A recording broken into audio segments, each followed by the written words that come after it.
মাসাজিদ, যেই মানুষগুলোর অন্তরের সাথে মসজিদের টান আছে, মসজিদ যাদের অন্তরে ঝুলে থাকে, অর্থাৎ মসজিদের সাথে যার মহব্বত আছে, যারা ফজর আজান হলো মসজিদে চলে গেল, নামাজ থেকে বের হয়ে জোহরের নামাজের জন্য অন্তরের টান, অন্তরের এক ধরনের টান তার নামাজের জন্য সৃষ্টি হয়, এইরকম যারা 5 ওয়াক্ত নামাজের জন্য মসজিদের সাথে অন্তরকে সম্পৃক্ত করে ফেলে, ওই ব্যক্তিদেরকে কিয়ামতের দিন আরশের ছায়ার নিচে যিনি জায়গা দিবেন, জোরে বলেন তিনি কে? মসজিদে জামাতে যাবেন তো? শয়তান বিভিন্ন কায়দায় আমাদেরকে ধোঁকা দেয়। আমাদের সবচেয়ে বড় দুশমনকে, জোরে বলেন। এই শয়তানের বয়স আপনাদের চেয়ে কম না বেশি? শয়তানের বুদ্ধি আপনাদের চেয়ে কম না বেশি? তার সাথে বুদ্ধিতে আপনারা কুলাইতে পারবেন না। সে কেমনে ধোঁকা দেয় শুনুন।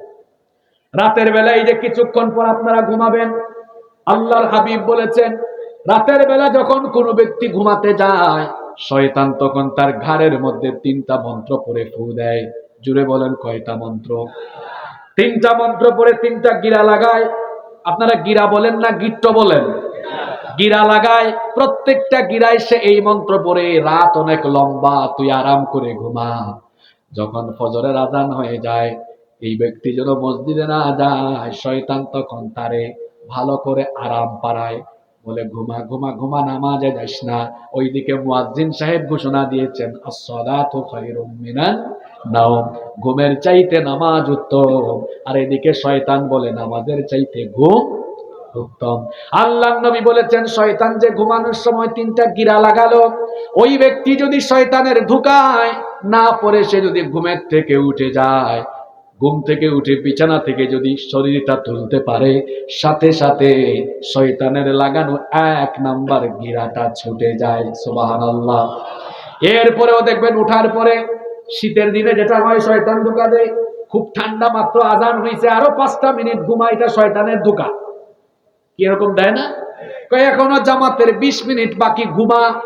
5 মিনিট পরে বলে আরো 15 মিনিট বাকি, ঘুমা। শয়তান চায় কোনোভাবে যদি আপনাকে ঘুমের মধ্যে আচ্ছন্ন রেখে নামাজটা কাজা করাতে পারে। শয়তান খুশি না বেজার? অনেকে অ্যালার্ম দিয়ে ঘুমায়, তো অ্যালার্ম অফ করে আরো 2 মিনিট ঘুমায়। ওই 2 মিনিট 3 মিনিট করতে করতে দেখা যায় সূর্য উঠে যায়। এমন হয় কি হয় না? আল্লাহর নবী বলেছেন, শয়তান তো গিরা দিয়েছে, গিরা ছুটাতে হলে অলসতা ঝেড়ে ফেলো, বিছানা থেকে উঠে যাও, তাহলে শয়তানের লাগানো 1 নাম্বার গিরা শেষ।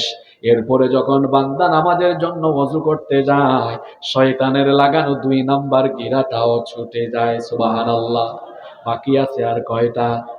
এরপরে বান্দা যখন জামাতে দাঁড়িয়ে যায়, শয়তানের লাগানো ওই 3 নাম্বার গিরাটাও ছুটে যায়। রমজান মাসে আমরা 2টা গিরা ছুটাইতে পারি, 3 নাম্বারটা পারি না। খাইতে খাইতে এমন হয়, মসজিদে যাবে, আসার অবস্থা তার থাকে না, ঘুমায় যায়, একদম কাইত হয়ে যায়। এত খাওয়া খাইতে কে বলেছে আপনাকে? পরিমিত খান, পেটের 1 ভাগ একদম খালি রাখেন, হালকা থাকবেন। রাক্ষসের মতো খাইতে কে বলেছে আপনাকে? মানুষ শুধু না খাইলে মরে না, বেশিরভাগ ক্ষেত্রে অতিরিক্ত খাওয়া দাওয়ার কারণে মানুষ মরে। খাবার দাবার কন্ট্রোল করেন। 3 নাম্বার গিরাটা ছোটাইতে পারি না, জামাতে যাইতে পারি না। এটা কোনো হাদিস নয়, আগেই বলে নিচ্ছি।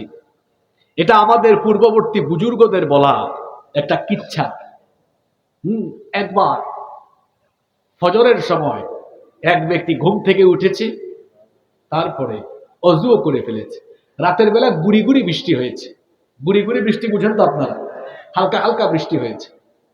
শয়তান ওই লোকটাকে ঘুম থেকে উঠার সময় ধোঁকা দিয়েছে, কাজ হয় নাই। অজুও করে ফেলেছে, এখন দেখতেছে এই লোক চলে যাবে কোথায়?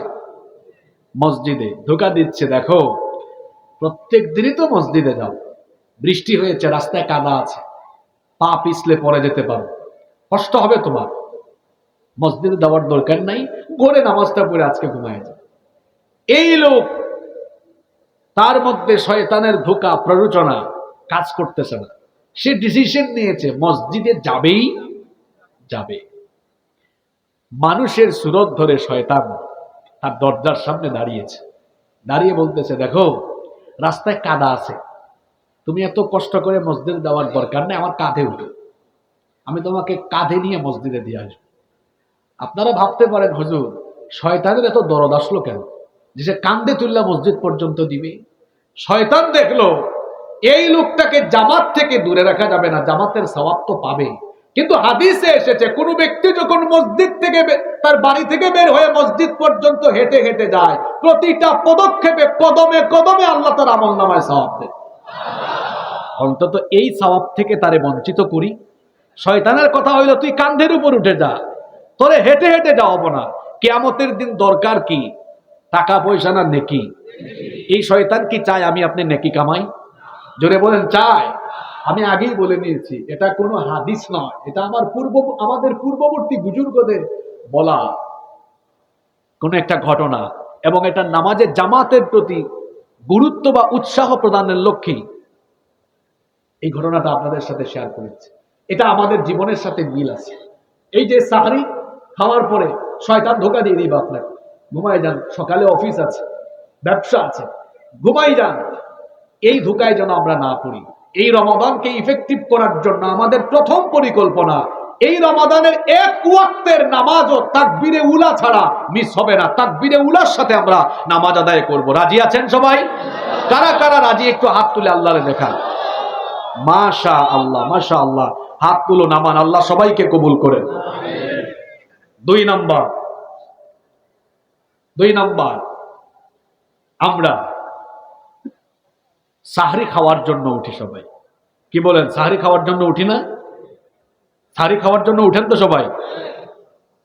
সাহরি খাওয়ার জন্য যেহেতু উঠবেনই, আপনি 30 মিনিট 1 ঘন্টা আগে উঠে যান। মা বোনরাও শুনছেন মহিলা প্যান্ডেল থেকে, আপনাদেরকেও বলছি, সাহরি খাওয়ার ভোর রাতে আপনারা তো অনেকে রান্না বান্না করেন, একটু আগে উঠেন, 1 ঘন্টা আগে উঠে তাহাজ্জুদের নামাজে দাঁড়িয়ে যান। সুবহানাল্লাহ। সারা বছর আমরা অনেকে এই তাহাজ্জুদ পড়তে পারি না। রমজান মাসে একটা সুযোগ আছে, যেহেতু ভোর রাতে সাহরি খাওয়ার জন্য উঠতেই হয়, ওই সময়টাকে আসুন কাজে লাগাই। 30 মিনিট বা 1 ঘন্টা আগে উঠে তাহাজ্জুদের নামাজে দাঁড়াই। তাহাজ্জুদের নামাজ ফরজ নামাজের পরে আল্লাহর কাছে সবচাইতে পছন্দের নামাজ। সুবহানাল্লাহ পড়ে। আমরা নবীজিকে ভালোবাসি কম না বেশি? রাসূল আমার ভালোবাসা, রাসূল আমার আলো আশা, রাসূল আমার প্রেম বিরহের মূল আলোচনা, রাসূল আমার কাজে কর্মে অনুপ্রেরণা। আমাদের অনুপ্রেরণা, আমাদের জন্য অনুসরণীয়, অনুকরণীয় হচ্ছেন মুহাম্মাদুর রাসূলুল্লাহ সাল্লাল্লাহু আলাইহি ওয়াসাল্লাম। সেই নবীর রাতের তাহাজ্জুদ কি কখনো মিস হতো? জোরে বলতে হবে, মিস হতো?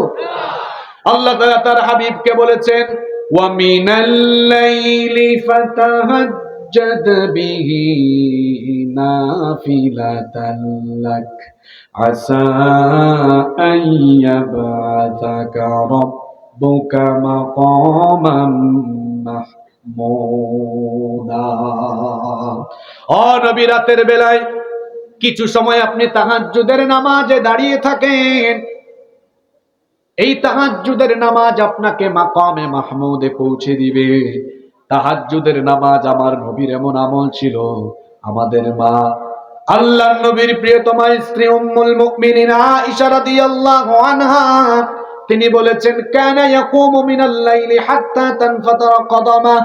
আল্লাহর নবী রাতের বেলা এত দীর্ঘ সময় তাহাজ্জুদের নামাজে দাঁড়িয়ে থাকতেন, দাঁড়াতে দাঁড়াতে দাঁড়াতে দাঁড়াতে আল্লাহর নবীর পা মুবারক ফুলে যেত। আল্লাহু আকবার। আপনি আমি ঘুমাতে ঘুমাতে গাল ফুলে যায়, আর আমার নবী তাহাজ্জুদে দাঁড়িয়ে থাকতে থাকতে থাকতে থাকতে পা ফুলে যায়। তাহাজ্জুদের নামাজ, এই আমল যদি আপনি নিজের অভ্যাস বানাতে পারেন, আল্লাহর নবী বলেছেন, বান্দা তুমি আল্লাহর এত প্রিয় হয়ে যাবে, তুমি আল্লাহর এত কাছে চলে যাবে। নবীজি বলেছেন, আলাইকুম বিকিয়ামিল লাইল, কিয়ামুল লাইল বা রাতের নামাজকে তোমরা তোমাদের আমল বানিয়ে নাও।